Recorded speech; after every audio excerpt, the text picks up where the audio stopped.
The Atari ST gets Magnum-sized fun.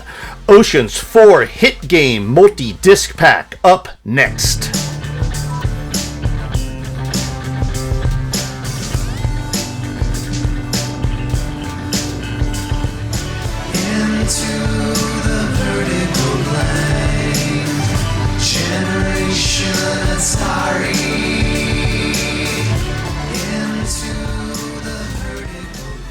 The Magnum 4 is a 1990 Ocean game compilation released for the Atari ST. We excitedly purchased this pack back in 1990 from an import shop here in California. But as we did mostly in the late 80s and 90s, got rid of the box and instructions.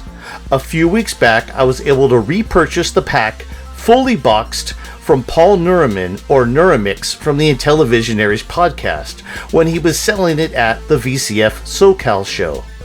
The games in this self-described giant multi-disc pack are Batman the Caped Crusader, Afterburner, Operation Wolf, and Double Dragon. Afterburner, the Sega Superscaler arcade cabinet port, was actually released in 1988 by Activision. You will find that many of these budget compilations include games from other companies than the one who put the pack together. Sometimes, and maybe even this time, the non-publisher games are of dubious quality.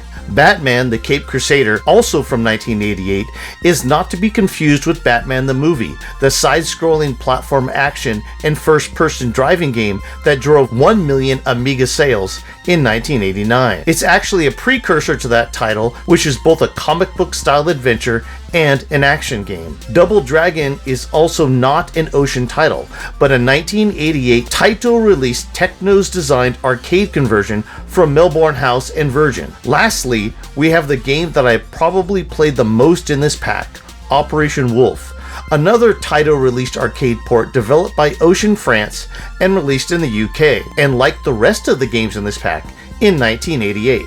Let's get started with Afterburner.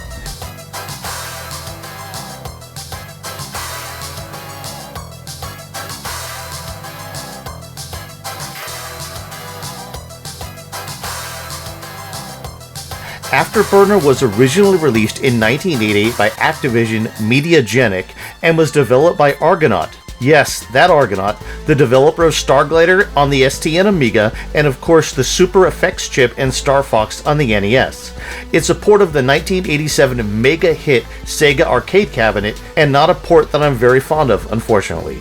The ST was actually the lead 16-bit computer platform for the UK release that one magazine gave 63%, saying, "All that's left is a run-of-the-mill 3D shoot-'em-up, and most of the shooting is done for you," referring to the fact that your main guns auto-fire with the button being used to fire your missiles when you're locked on. Atari Mania visitors have rated it a very similar 6.5 out of 10. I find Afterburner to be a decent gaming experience, and probably in 1988, when 16-bit gaming was just beginning to get a foothold, it might have impressed a few people. The controls leave a lot to be desired, as you can use a joystick or mouse, but neither seem to play well enough to make you feel like you're in control.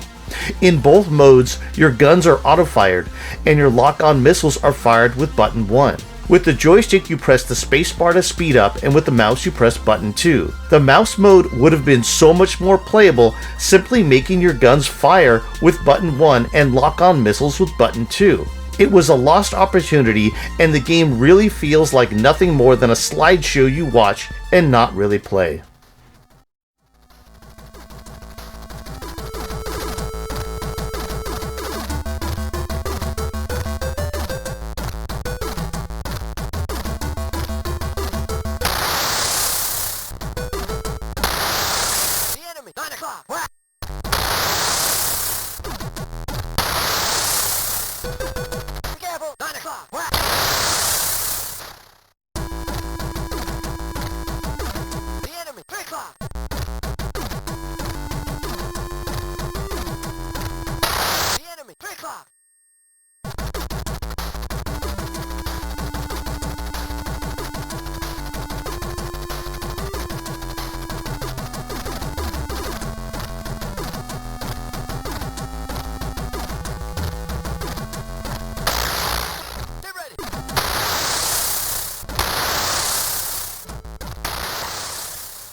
Batman: The Caped Crusader, a special FX developed title, was originally released in 1988.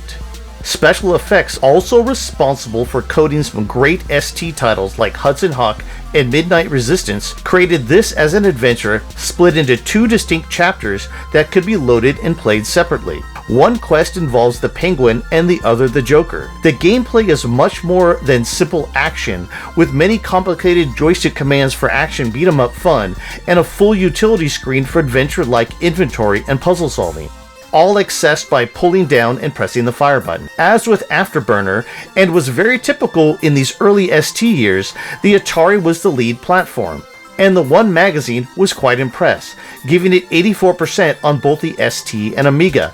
And to paraphrase their review, it's frustratingly difficult, but precisely as it should be in a game like this. Atari Mania users, though, rated it closer to Afterburner at 6.8 out of 10. This is an odd one to me. The instructions give little idea exactly what you're trying to do, and that is usually okay if the controls and input are simple enough to get things done easily. The fighting is simplistic, but animated well, and the adventure elements seem to be only about picking up and using objects, but no instructions I found gave good examples of which icons do what in the inventory screen, and figuring out controls while watching the inventory screen Batman avatar get angrier and angrier at you is not my kind of fun.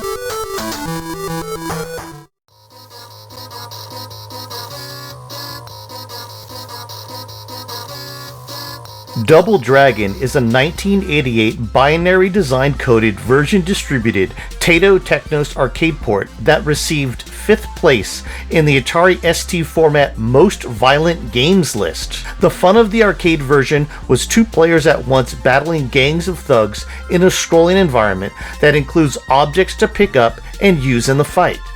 At first glance, this seems to me that the ST version is every bit as good as the arcade, because the box and instructions describe all of these various elements. Reviews were not so great though, with the one giving the ST version 55%, 4 points lower than the 4-color PC CGA version, calling the ST version sloppy with messy small sprites.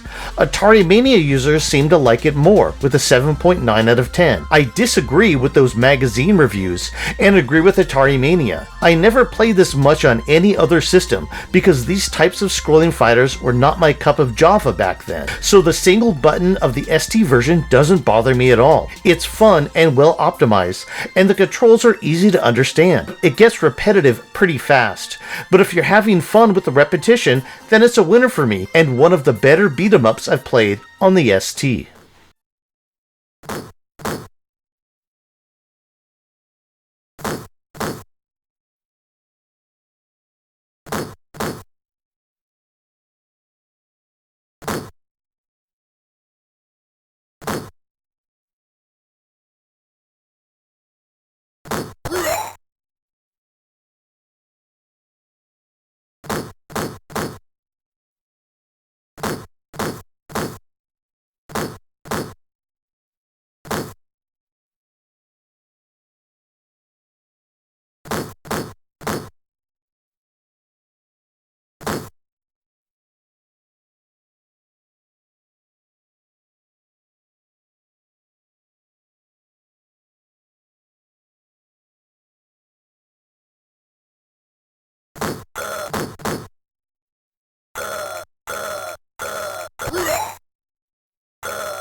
Operation Wolf, the 1988 Taito coin-op conversion, coded by Ocean France, responsible for hidden ST gems like Beach Volley, Ivanhoe, and Toki, is probably the game in this pack I've played the most on the ST. This was the one that got the most disc usage, as I recall, when we had this pack in the early 90s, and one that we'd bring to our buddy Brandon's, rest in peace good friend, and play on his 520 ST a lot. While I find it slower and not quite as optimized as the follow-up conversion Operation Thunderbolt, contemporary reviews were very good, with the one giving it 89% on both the ST and Amiga, calling it a perfect conversion. Atari Mania users collectively feel it's a little bit more ordinary, giving it 7.4 out of 10, but I think it certainly deserves an 8 or more at least. Looking at it now, it's hard to stress just how amazing this was when it came out.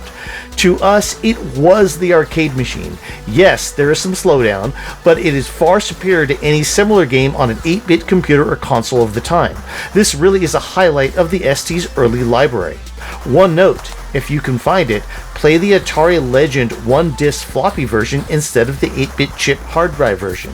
It has better cheats and doesn't crash on my ST or my emulator.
The Magnum pack, as a whole, is a very nice collection of the better, but not the best Atari ST licensed games from 1988.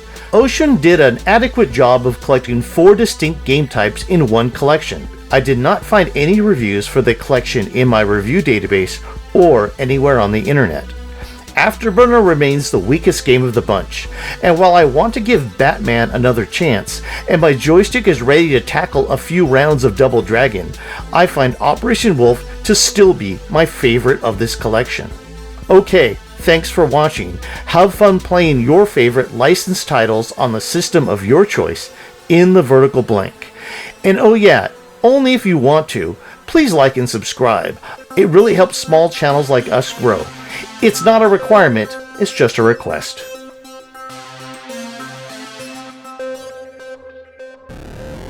We were children of the Silicon Revolution, an X generation conscripted to fight the console and home computer wars.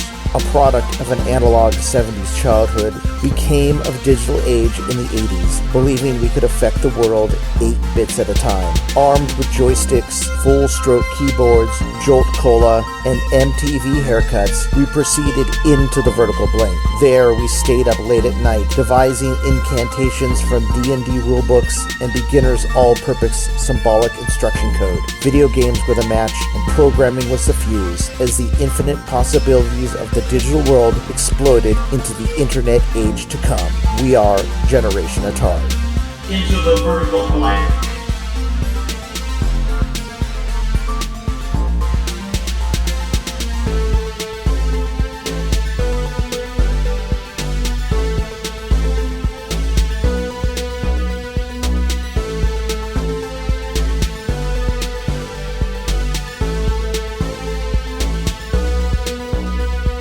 We are the forgotten generation, a misplaced slice of the 20th century when birth rates were as low as expectations for the future. We lived under the threat of constant nuclear annihilation, playing outside, but always inherently knowing the future was indoors. We are the second half of Generation X. We were some of the first to play video games, to program home computers, and record CDs to cassette mixtapes. Our generation was nourished by new wave, imperfect punk rock, and John Hughes movies. We built Web 1.0 from the ground up using our childhood 8-bit and 16-bit programming skills. They call us Gen X. We prefer the vertical blank generation, where magic happens between the lines, because that's where we live, love, and thrive. We are Generation Atari.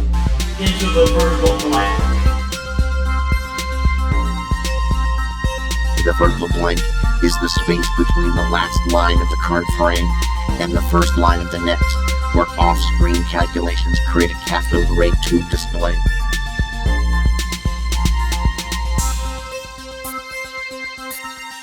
Exists literally between the lines, invisible yet all-seeing, in a void where magic occurs that is never seen, only experienced. The vertical blank is an omniscient force containing the nuances that make our nostalgia a reality.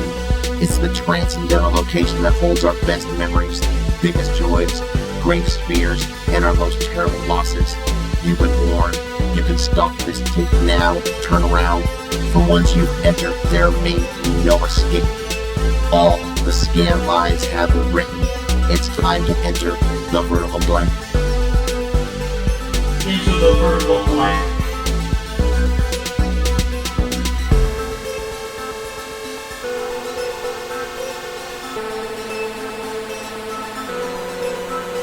Next frame calculated. Prepare to write new data. V blank ending.